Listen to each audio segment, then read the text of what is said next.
Welcome to the Squared Circle Jerk Show. Byron, do you have an intro today? No.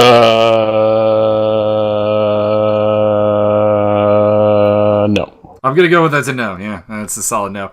Today, we are covering Lucha Underground as we had caught up watching episodes 8 and 9. So get ready for that. People love Lucha Underground. And we're also going to talk about NXT because we watched that as well. Gen X3. Shall we open up with the NXT or want to jump in with the Lucha? I guess we'll probably open up with the NXT. I don't have any notes, but, you know. I can guide us through this. The NXT opened up with Amber Nova making her, I believe, TBA debut versus Nikki... Amber, not Ember. Oh. Versus Nikki Cross. I found this match was pretty good. I thought we got a good look at what Amber Nova brings to the table, and I think it's promising because she's only been in the business for 2 years, and you would not guess that by watching the match. So she looked like a real professional, which is the exact opposite of anybody who isn't at the top of the card for women right now in NXT. When by top of the card, I mean like the 5 that are in the title match for the next takeover or whatever the fuck. Yeah. The only thing I'll say is ditch the trucker hat. Ugh. Yeah, that was weird. That did not match your outfit. It didn't match anything. I don't understand that at all. Yeah, it was a bit weird, but she looks good. She's easy on the eyes, clearly in fantastic shape. Those abs, Jesus, those abs. Indeed. And yeah, she looks like she can work. So if this is 2 years of the business, I expect big things, and we'll see what happens. Yeah, they'll probably keep her in NXT for another 17 years and then bring her up and totally change her gimmick. Nikki Cross went over, as she has to. But yeah, this was very good. This was great. We did Keith Lee hype package because we're getting a matchup, his debut, later on in the evening. And then we had Ricochet getting attacked by the Undisputed Era, and this was confusing. Yeah, this was the first thing that made... Well, okay, the trucker hat was the first thing that made no sense. But this was the second, really noticeable thing that made no sense. Because your boy Ricochet is supposed to have a match, and they, the Undisputed Era, carry his lifeless body out onto the ramp, and Adam Cole cuts this promo about, you call me a coward, you say I hide behind people, as he's physically hiding behind his... Yeah, as guys. You just did a 3-on-1 to possible 3.5 if we count Bobby Fish. Yeah. Beatdown of your competitor. Yeah, I mean, that's kind of proving the coward point, so... Yeah. Adam Cole is in that real delusional heel territory that we... well, it's beyond delusional heel. We don't really like. It's like, you should probably be checked into a mental hospital. That, you need strong medication. Whoever wrote this should be fired. And if this is Adam Cole Bebe's character, Adam Cole Bebe's character needs to be crazier than Sabu, more homicidal than both of the Pitbulls combined, and swinging more chairs than the chair-swinging freaks. They just... R.I.P. Balls Mahoney. R.I.P. Balls Mahoney and both of the Pitbulls. Yeah, wasn't one of them still alive? I think Gary Wolf was alive at one point, but he's no longer. I'm looking this up. Anyway, as you do that, this promo is inexcusable. You call me a coward, you see, you hide behind people, as he's actually physically hiding behind people to protect himself from an unconscious man. None of that makes any sense. It's completely retarded. Shit like this had made me watch wrestling entirely for 6 years. Because it's fucking insulting. It's stupid.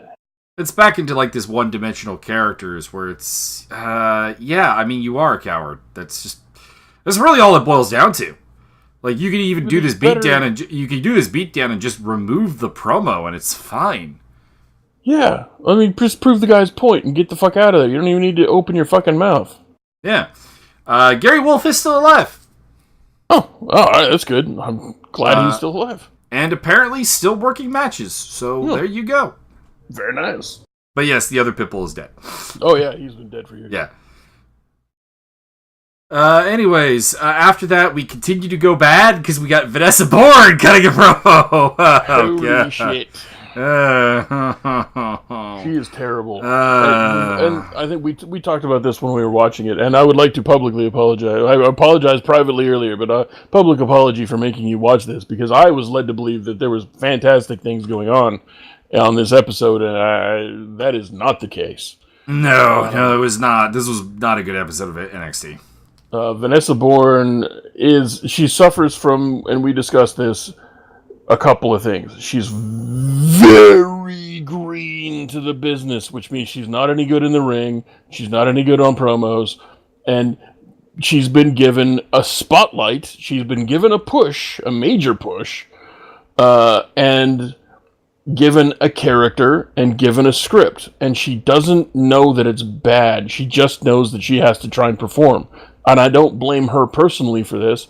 I blame literally everybody. Whoever wrote this should be fired. Whoever gave her this character should be fired. Whoever put her on TV right away should be fired. This is bad. It's all bad. None of this is good. The promo is basically, I am a vision, now get the hell away from me. I'm like, okay, if you want the spotlight on yourself, then you should want the spotlight on yourself. And this is a delusional heel that doesn't make any sense. It makes none.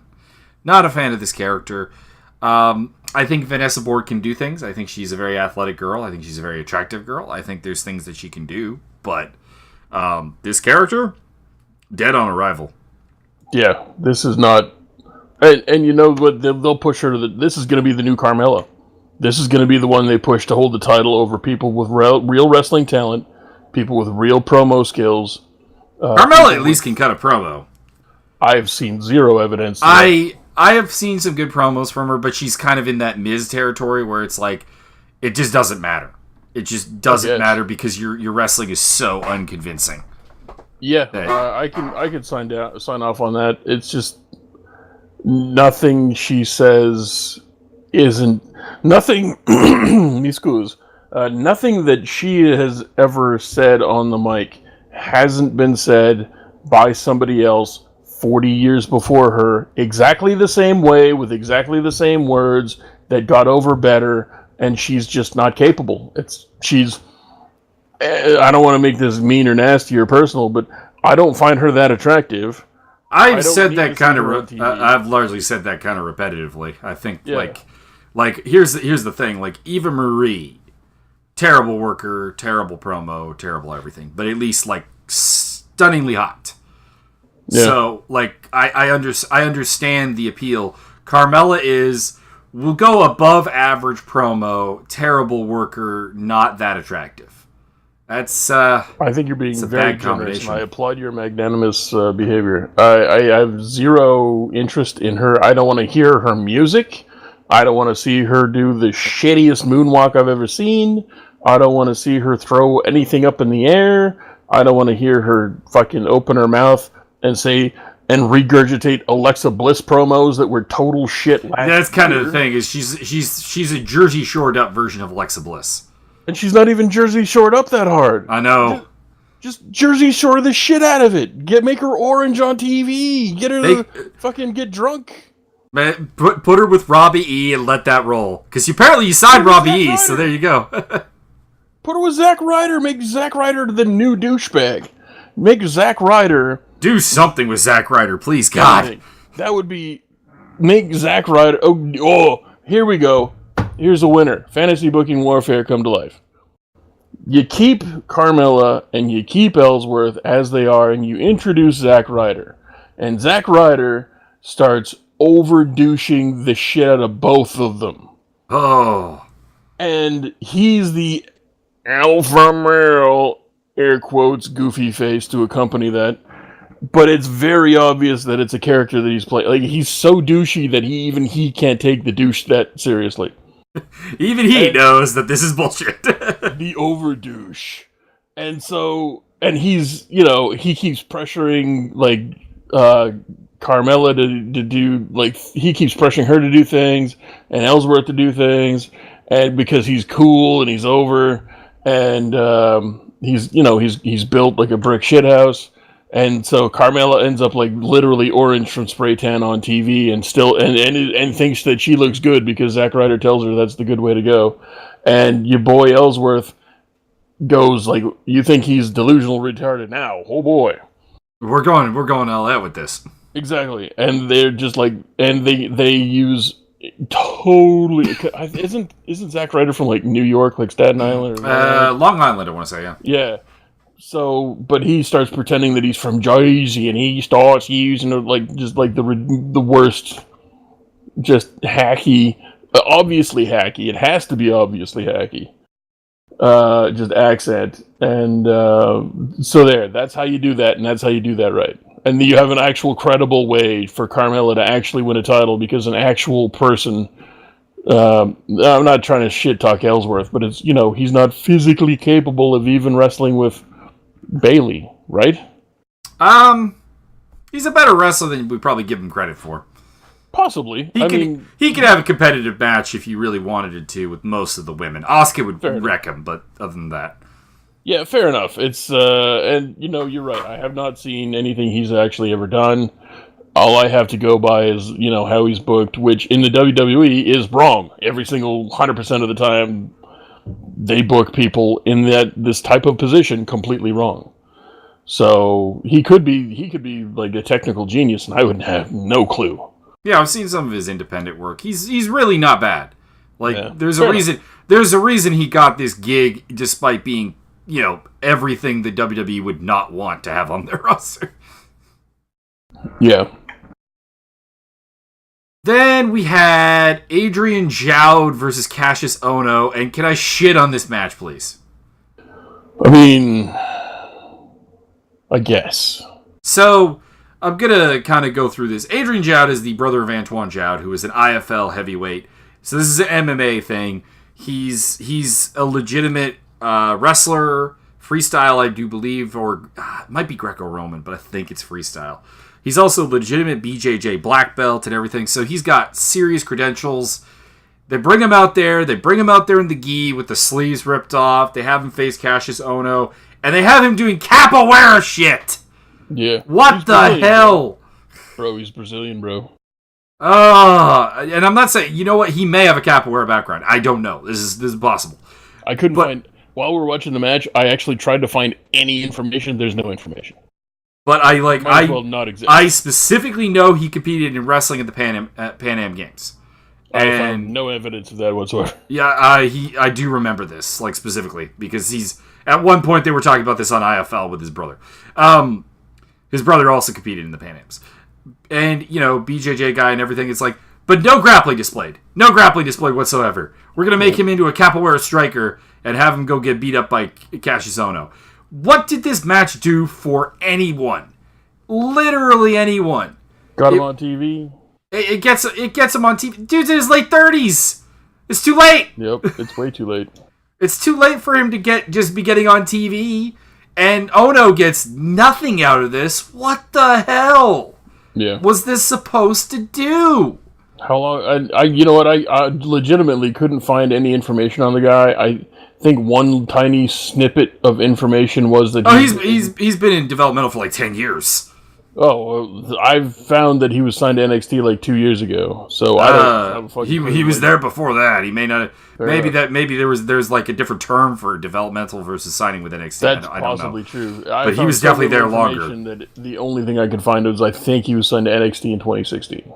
What the hell was this? Anyways, that's my shit on this match. Oh no, we went over. Who the fuck cares? I have literally here.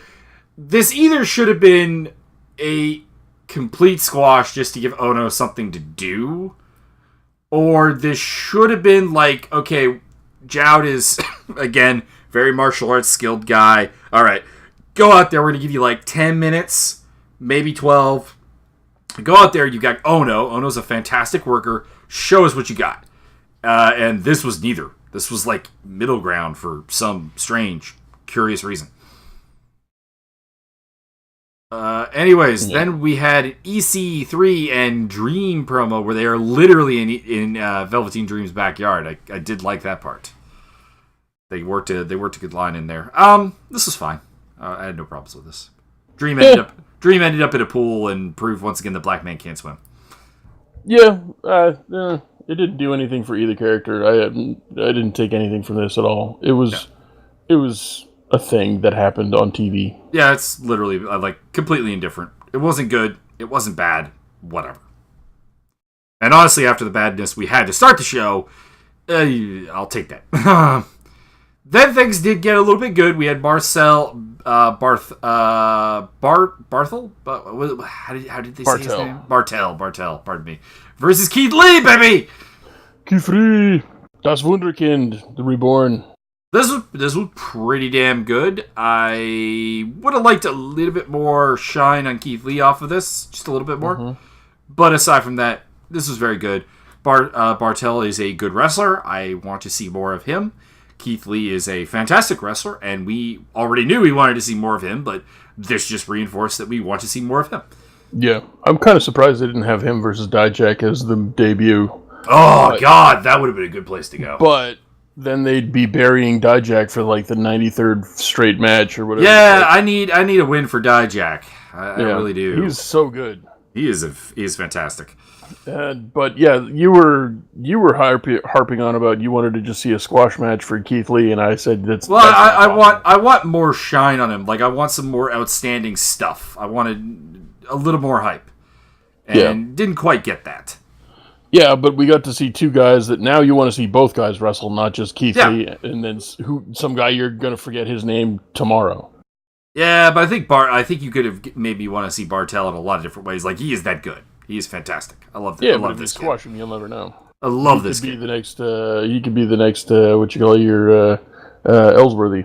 Well, I mean, there's a lot of guys who've been squashed in their debut in NXT that I have wanted to see again. Like I can definitely see it. A good example of this would be Marty. Well, actually, the Uriel brothers, one of which got cut, of course. So that's Uriel. fantastic. Urinal got cut, but they kept the other Ely guy. Yeah, they're twins. What's wrong with you? But like the Ely brothers got squashed in the first time I saw them, and I still wanted to see more because I'm like, these guys have some obvious potential. Then we had a Street Profits promo. I don't know what this was. I just don't. I forgot what it. I honestly forgot all about it until you mentioned it. Well, we had Dawkins clearly reading cue cards. That's less than ideal. All right, yeah, because he's staring off into the distance with his eyes moving back and forth, and he is probably reciting off of the cue cards. Yes. And I mean, we're going to get a feud between them and the Mighty, which. State of the tag team division. Jesus Christ. So much talent, so little care right now. Holy crap. Yeah, well, and another nail in the coffin of War Machine is that they did a face-to-face against Mustache Mountain last week, and Trent Seven is literally bigger than both of them. I am surprised by that. I thought he was bigger than Rowe, but I thought he was smaller than Hanson. No, he's bigger than both of them. I don't know why. The only reason WWE signed these guys, I think, is to take them away from the indie scene. I have zero faith that War Machine is going to be anything in the WWE ever. Oh, I mean, I have zero faith that any tag team coming up from, like, literally any. You could put the Briscoes in NXT, and I don't have any faith they would turn anything. You could put Sonata and Evil in there. I don't think it would turn anything. I don't think they would know what to do with Archer and Smith, the Killer Elite Squad. Yeah. Like, that's how bad this is. Because, like, look at what's happening with Sanity on the main roster. Look at what's happening with the Revival on the main roster. Look at what's happening with Authors of Pain on the main roster. And the answer is fuck all. Mm-hmm. It is so bad right now on the main roster for tag teams. Holy crap. The B team has gold. Oh, Jesus. Anyways. We then had Vanessa Bourne versus Tainara Conti for a spot in the Mae Young Classic. Holy shit, what a bag of trash. Moving on. No, sir. I demand the right to bury this further. I can't be bothered. This was the fucking worst piece of trash. I'm not gonna bury either of these ladies because, to be honest, their green is shit. This match should suck, and it did. But I'm gonna bury the commentary here for a moment. So, early on in the match, we had a bit where we're talking about how Tainara Conti's really inexperienced with wrestling. This is true. And then Vanessa Bourne has a experience advantage over her. Probably true, but also green as fuck. And so Vanessa Bourne needs to take her down because she'll have an advantage on the mat against the girl who is a judo and BJJ girl. What the hell is this? Oh, God. I will say one good thing about this. I'm kind of intrigued to go where they go with this whole crucifix counter into a side slam that Tainara Conti did to get the win. That was new. That was interesting. But, oh, God. Why? Oh, why? Why? Ugh. Anyways, main event. Aleister Black, Johnny Gargano, Ciampa runs in, and this just ends up being a big three-way brawl. And William Regal says that it's going to be a three-way at TakeOver. Spoiler alert, not going to be that. Oh, what happened? What happened? Your boy Aleister Black is injured. He's not going to be there. So they knew a last man standing match. They knew about the injury a while ago, but I think they were going to try and work him in. But I guess they discovered the injury was perhaps too severe even to work. From what I hear now, it's a groin injury. I don't know if that's combined with... I heard it was a lower back injury. I had heard groin. I had heard back injury, and now they're saying groin injury. I don't know if it's a combo package. I don't know what the fuck. But now, from what I've been told, now it's going to be Gargamel versus your boy Tommy the Chompers for the title in a last man standing match. And we were talking about how this really is kind of fucked over Aleister Black, this whole thing. Mm-hmm. Because realistically, during the whole Gargano-Ciampa feud, and we've loved it. We have loved the feud. It's been great. It's been pitch perfect pretty much all the way through. I was a little worried about like the idea of maybe going heel Candice for a bit, but they did not do that, so that was fine. But man, it's been a bad time to be NXT champion. It's been a bad time. Correct. Because your reign is so overshadowed, and that's what has happened with Aleister Black. But he is fantastic, so he'll survive this. Oh yeah, easily. I mean, they were talking about pulling him up on the main roster 3 weeks into his like NXT career. Yeah. Please don't, actually, because I think they ruined him on the main roster. I really don't want anybody ever to get called up to the main roster ever again. I want NXT to be a 3-hour show. No. Actually, here's what I want to happen. I want like Vanessa Bourne and those people. They get the call up, so I don't have to watch them on NXT anymore. Yeah, that would be fine. But I would like NXT to be a 3-hour show weekly, and then we could have just good wrestling. Yeah. For the most part. So that was NXT. Overall, I got to get that show a thumbs down. I enjoyed Keith Lee versus Bartel, and not worth the hype. I enjoyed Cross versus Nova, and that was about it. Yeah, I didn't really enjoy Cross versus Nova. It was fine. It didn't do anything for anybody. Although I got to see some hot abs. I mean, it gave us a debut of Nova. Let her get some action in. It sets the stage for more from her. Yeah. However, knowing how they've handled the women, she'll somehow get fucked up. Correct. We get a pause on the recording. Sure. And we're back, and we kind of broke that up into NXT and Lucha Underground, so let's get into Lucha. Lucha. It was all bad. Fuck, it was terrible. God, I hated it. Don't lie to yourself. All right, we'll kind of merge these two episodes together because there's a lot of kind of like two-part storylines going on here, so we'll kind of roll with that. We opened up episode 8 with Daga versus PJ Black.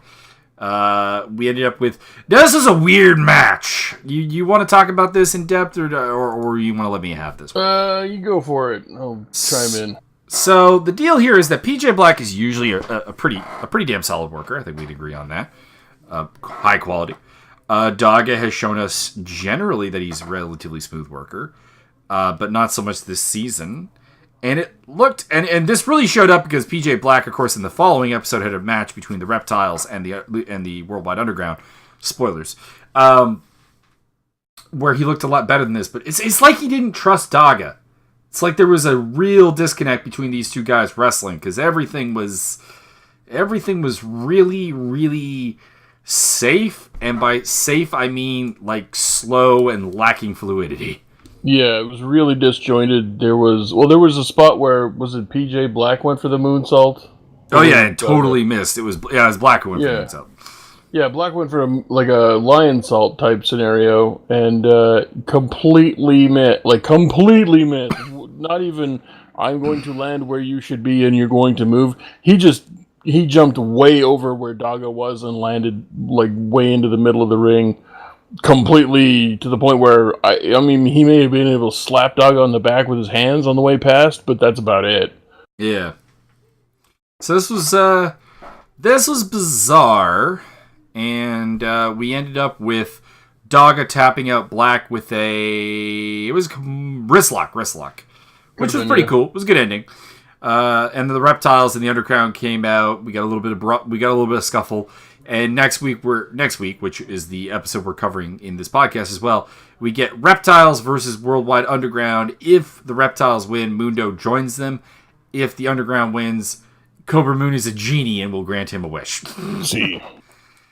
So then we had Katrina pay a visit to the Mac and basically say Matanza's coming for him, and then says I can't remember what the line was, but she opens up the locker and you'd ask your cousin. Yeah, Rick's skull is in there, and the Mac is great. He's like, "Oh shit, Big Rick!" That was hilarious. It's like a total fucking classroom skull made out of probably plastic with an eye patch and a cigar. And did it have a little tiny beard on it? I can't remember. I don't think it had the beard. I think it just was the cigar and the eye patch. Hilarious. That was great. Love that. Dragon Azteca came out and announced his intention to challenge at Ultima Lucha for the title. Then we had the White Rabbits versus Mac, Killshot, and Havoc for the titles. They did the Del Rio stomp in a way that I approve of. Thank you. Yay, more of that. Correct. And in the end, the Mac basically has the match won. Killshot did a blind tag, stole the pin. But he also did a lot of the work in this match. Like, Killshot was the MVP of this match. So, bit of a weird way there. More tension in this team. Where do we see the breakup of this team going exactly? Do we? Well, why bother break? They're the only 6-man tag you got. Yeah. They don't. They literally don't have other. I mean, you could do Reptiles and Underground. Yes, but the Reptiles just took a shit kicking, and it looks like there's a lot of fractiousness going on in the Worldwide Underground, which we'll get to later. Yep. So who else do you have? Well, you could bring back Phoenix and reform the Super Friends. Do we really want that? I enjoyed it. I mean, they let Phoenix do most of the work. I'm down with this. Yeah, that's fine. I'm anticipating Phoenix showing up at some point. Yeah. So, I think the problem is that you built this up to the point where it's like they have to break up pretty much too. Like, and the thing is that this company has been very good at throwing together 3-person teams and having it work. So, yeah, absolutely. Evil East is just floating around. Yeah, you could do something with Evilise and Exolicious. Joey Ryan?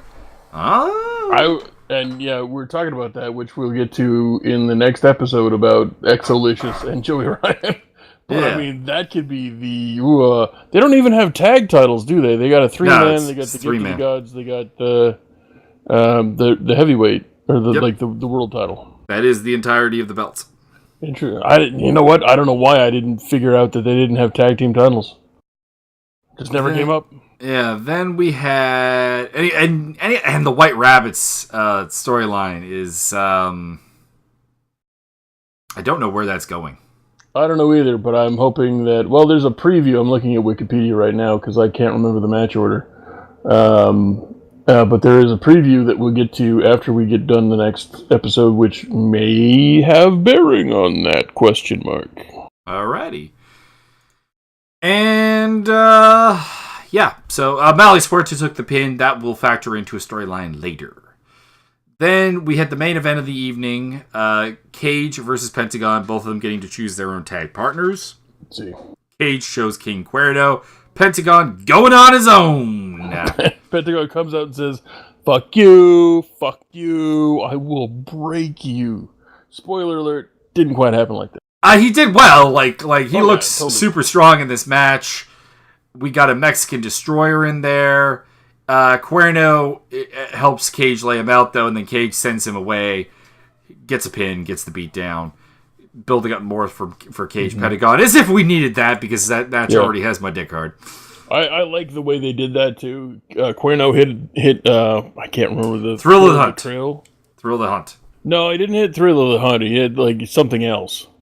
They called it Thrill of the Kill, I think. I don't remember exactly. It wasn't Thrill of the Hunt. I do remember that. And then he's just like, he picked up his fucking deer head. He's like, peace, I'm out. And Cage is like, thanks for coming. Appreciate it. Boom! Pin. Thank you very much. Yep. And then we got Indiana Mundo with Taya and Johnny Mundo going through an Indiana Jones temple-like scene to... What was their actual goal? Like, I know what they did, but what was the goal of this breakout? I don't think there was a goal. I think their goal was just to fuck with them. Like, they're breaking into their... Because they're on the way down the mine shaft or whatever the fuck they're doing. They're like... They basically just said, oh yeah, now that they're not there, we're going to break in and, question mark, profit. Yeah, okay. I was just wondering if I missed something there. No, I don't think so. They kind of left it open-ended. It was like, now that they're not there, we're gonna... Yeah. Anyways, they come across Vibora, and they wound up beheading Vibora, which, on one hand, is a cool storyline additive, but on the other hand, man, Vibora was just getting good. Yeah, he was the most over thing. He was like, what? He probably top 5 or 6 over in the company? Yeah, probably. Yeah, Luchasaurus. Luchasaurus got all of the chance. So, yeah, I mean, obviously this company has shown that they will bring people back in different roles. Obviously, see Mr. Cisco, see Mariachi El Lobo, who's had 3 different roles, Argenis, etc. So, I'm sure he'll be back. But the character being killed off was, I thought, a bit of a bad move. Yeah, no, I didn't like it. Unless they're going to bring him... Hey, what if Katrina brings him back as like some sort of undead serpent monster guy? Good thing. And they call him Luchasaurus. Yeah. So then we had episode 9, which opened up with Mariposa and all those titties. Oh, God. Damn, son. Where'd those come from? Yeah, Melissa Anderson has had some work done. See, I don't know, because she's like, I've been paying attention to Mary Anderson, and she poses, an interesting question. I think they've been there for a while. It's just that she's mostly had the top mostly on at this point. Indeed, whatever. Anyway, she's doing a little flirty thing with Antonio Cueto, but in the end, it is not sex that she's trading; it's money. And Antonio has a great line. Money is a great aphrodisiac. So, anyways, he gives her a shot at the Gift of the Gods title.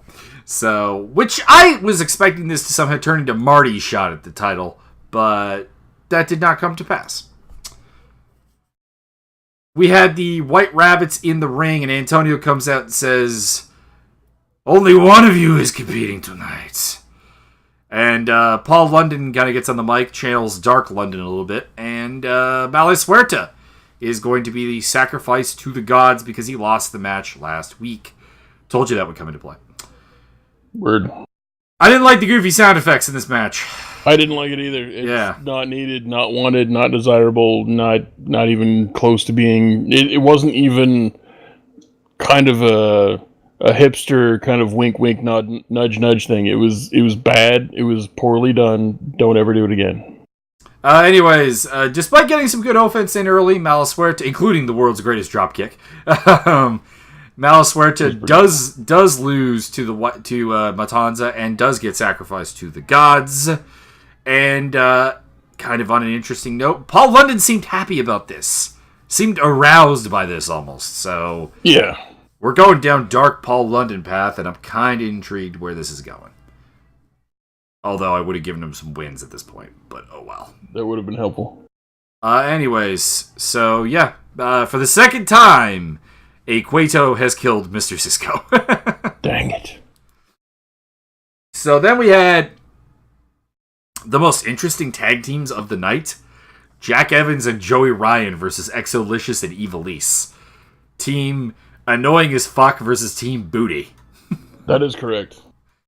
This was a really fun comedy match. I really enjoyed it. Like, Joey Ryan is great at comedy. Exolicious is really good at it. There was that moment where Joey Ryan seemed aroused by Exolicious. That was hilarious. Well, she did. They did the boost in the corner, feet on the shoulders, and then I'm gonna hook my feet around your neck and then smash your face into my ass repeatedly. And then Joey Ryan, liked it. And then Joey Ryan takes the brunt of that and hits the deck, and he sits up in the middle of the ring and he starts making eyes and moves at Exolicious, and Exolicious starts making eyes and moves back at him, and he like starts tapping him tapping himself on the chin, going, "Come on, give me some more." And the crowd's like, "Joey likes it. Joey likes it." And it looks like maybe there's going to be some stuff going on, and then just giant drop kick from Exolicious. Yeah, that was good. In the end, Jack Evans made Exolicious pass out to a Gogoplata. We had a long debate about this. You liked the fact that it was wrestling up. I would have preferred a cleaner Gogoplata. Yeah, Mike wants everything to be fake BJJ. No. See, here's my thing. Here's my thing. If you put someone in an arm bar, you cannot have a long submission spot because your arm is broken. And yet they do. If you put someone in a heel hook, that cannot be a long submission because you're completely wrecked. If anyone who's been in a heel hook knows this. You can, and that's my point, is they do this with all these moves that you shouldn't do it with. Yep. The one time they do it with a move that this would actually work with in a Gogoplata, they don't do it right. I'm fine with it. I'm totally satisfied and completely appeased. I would be appeased with this. I'm sick and tired of seeing arm bars, heel hooks, ankle locks, fucking twisters, fucking... Wait, whoa. Who did a twister? I don't know. I'm just making shit up.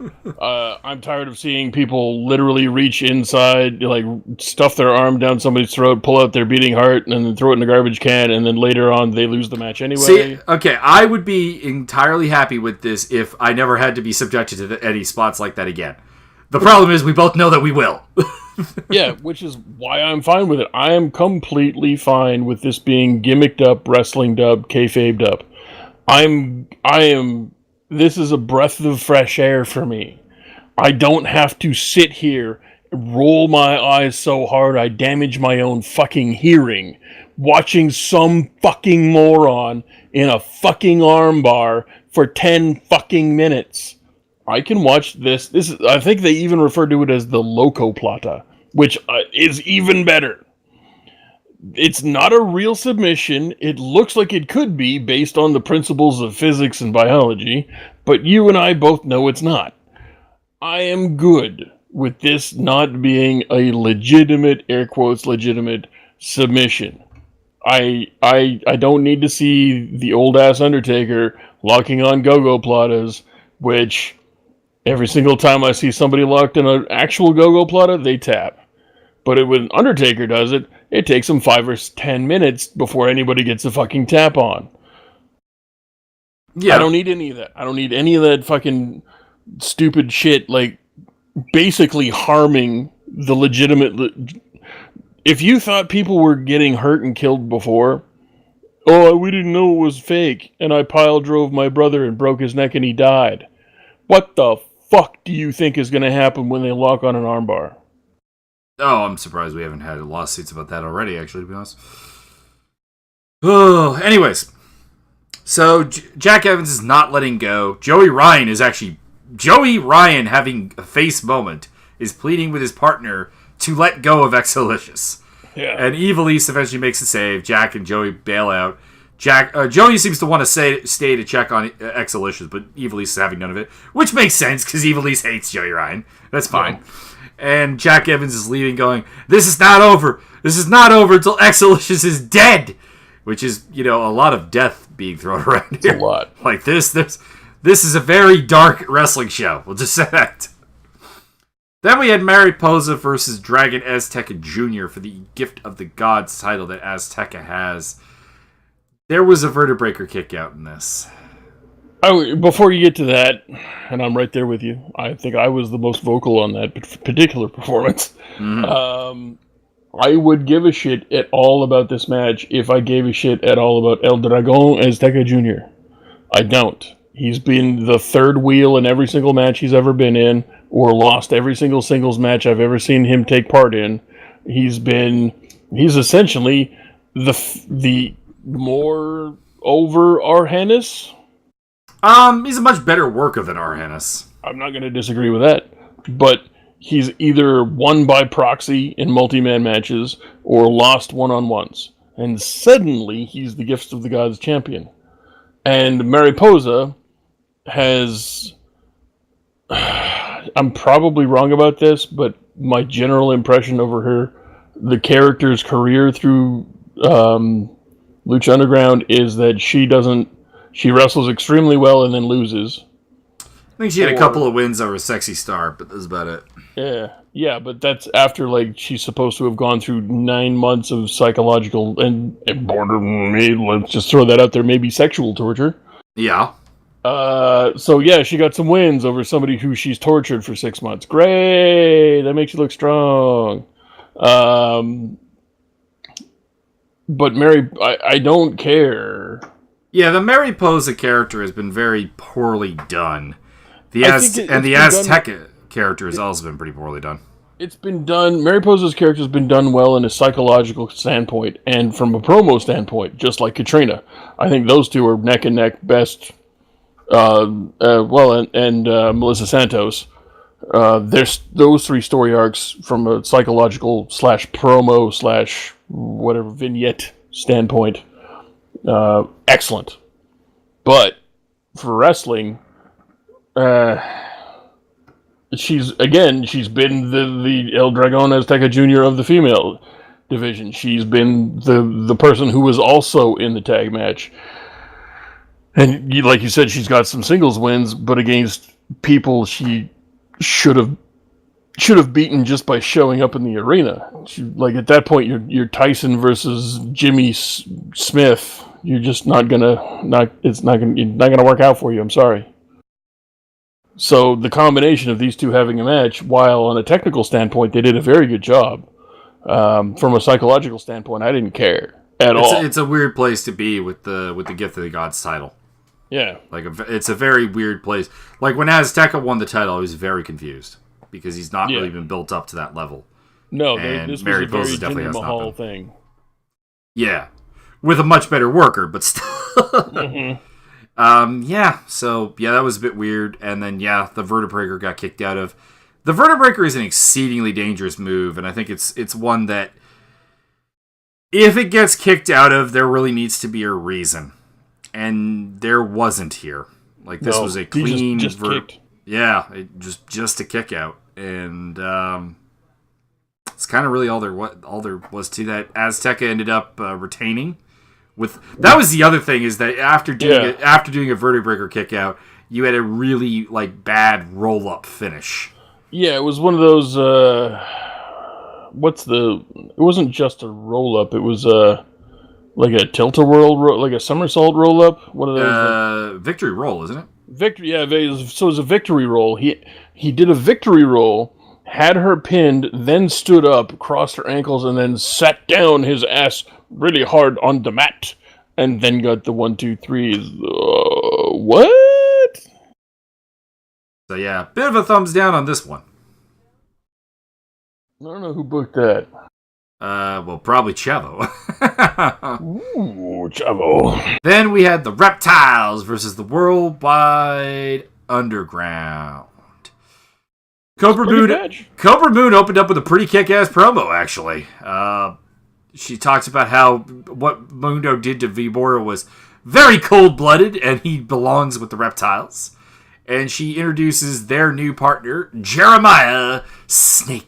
I needed no part of that. Listen, I probably would have been better with it if he kept the mask on. Yeah, I'm happy that they just didn't make him a full-blown zombie. So that was okay. Yeah, that was his body language and general demeanor for that first 8 to 12 seconds, I was like, no. Yeah, you even said, please. You even said, please tell me they're not doing a zombie angle. I did say that out loud, but no slow motion grab towards camera. No, this was not my favorite character reincarnation because there's no reason for it to exist at all in any point. There are much better ways to use Jeremiah Crane. And the fact that, if we recall, Jeremiah Crane was talking about a past relationship with Katrina, who we know has been around a really long time, has a lot of magic. So presumably there's some kind of magical dark arts component to Jeremiah Crane that you could have used to bring him back without going with this route. Well, and by proxy Cobra Moon, because they, the previous episode, they straight up said, any wish you want, I can grant, right? And then suddenly she has Jeremiah Crane, who was, last time I saw, in a fucking coffin, being wheeled out of the arena. So I'm assuming we're going to have some sort of female, and with Mariposa, we're going to have some sort of female magical thing? Perhaps. Maybe? Johnny comes out with the Worldwide Underground, and he says, I'd like to change to your lineup. I got to change to my lineup as well. Ricky, hit the bricks. You're not doing the job tonight. This is a job. He said something clever. This is a job that even you can't do. Yeah. And Ricky is very distraught, very very disappointed. Aerostar comes out with the Worldwide Underground bandana, and God, that looks fucking stupid. This is a really weird storyline. It makes sense as to where we're going. Drago and Aerostar were friends. The one wish, spoiler, is that Drago is released from Cobra Moon's control. This makes sense. But a lot of what doesn't make sense is, why the hell did Mundo ask Aerostar to join his team? Yeah. I was hoping for something bigger. Well, there's a lot in these couple episodes that don't make sense. I can understand it. It'll all make sense in the end. I trust Robert Rodriguez. It'll all make sense in the end. But right now, it's like, why did King Cuerno and Cage even team up? Why is that? That actually made a fair bit of sense, because if you remember back in season 1, they had Cage and Cuerno team with Tejano, and they've kind of kept a very loose, to be clear, very loose affiliation since then. I don't remember that at all. They even had this season when Cuerno was in the office with Cueto and Cage came in, and they did the whole I'm the man, he's the machine. So there's always been there's been a friendliness to those two. So that I was fine with. But yeah, it didn't matter. Why does Mariposa suddenly out of nowhere? I want a shot at the Gift of God Championship. Why? That's the thing, is because a couple episodes ago, she was talking about how Marty's the chosen one, and Marty needs to go for the title, and that's why I was like, when she came in to talk to Cueto, I was waiting for her to slip Marty in there. Marty is going to get a title shot or something. And it never happened. Or Marty was going to interfere in the match at least. And all of it didn't happen. Yeah, no, and there's a bunch of shit in these last couple episodes that have no starting or there's no reason for them to happen. It's almost as if Vince is writing it, because it doesn't make a lot of sense. Back to this match, though. This match was much better than the aforementioned Daga. Oh, God. Drago and Daga's tag team partners. That's just a bad idea. But Daga PJ Black match. This was everyone doing much, much better. Not a lot of spots to talk about. There was a couple flips to the outside, which was cool. There was way too many flips to the outside. Too many. In the end, Mundo pins Drago for the win, and he says, someone here needs a wish really bad. Aerostar, on behalf of you, I wish that Drago is freed. And Taya at this point was crying and seemed oddly emotional. Yeah. We had to talk about that, and you thought it was just her being a great actor, or she had been given a really open-ended instructions. Yeah, it was either she knew the end game of what was coming down at the end of this, or and she was just like the greatest acting job of all time, or she was just gonna go, okay, well, we're gonna do this, and I need you to get like super emotional. And you know what? If I was Johnny Mundo, I would do that. Like, I need you to get super emotional, like kind of irrationally emotional, and then we'll figure out the ending. We haven't kind of like the writers haven't said what they want to do yet. We'll figure it out. So he wishes for Drago to get released, and she's losing her shit. Like, PJ Black is kind of like, what the fuck? But she's losing it, just like crying, very emotional, distraught is what I'm looking for. And then he says, whatever wish she could grant, whatever wish I had, she can't grant. Only you can do that. And then PJ Black whips out the ring, and there's a proposal right in the middle of the ring. Indeed, and if I was that motherfucker Johnny Mundo, I would have gotten her very emotional ahead of time, so that when I whipped out that ring, that's what I'm saying. You know what I'm saying? Anyways, Taya did say yes, so they're gonna get married, and we cut to a post-credit scene of Ricky Mundo, Ricky Mandel, and his doll laughing and saying, Johnny and Taya, we want them to be we'll be together until they die. No, goddammit, you fucked it up again. Ah, fuck you. Until death do. Listen, you're the till death, motherfucker. To death do they part. Yes, it's close enough. You almost got it right the second time. So Ricky Mandel, creepy heel turn. He's gonna add to his hit list. That already includes Angelico. It's got a long list, dude. And I think Angelico's not even showing up. Who else did he kill other than Angelico? Did he kill Angelico? I think the implication is that he killed Angelico. The implication?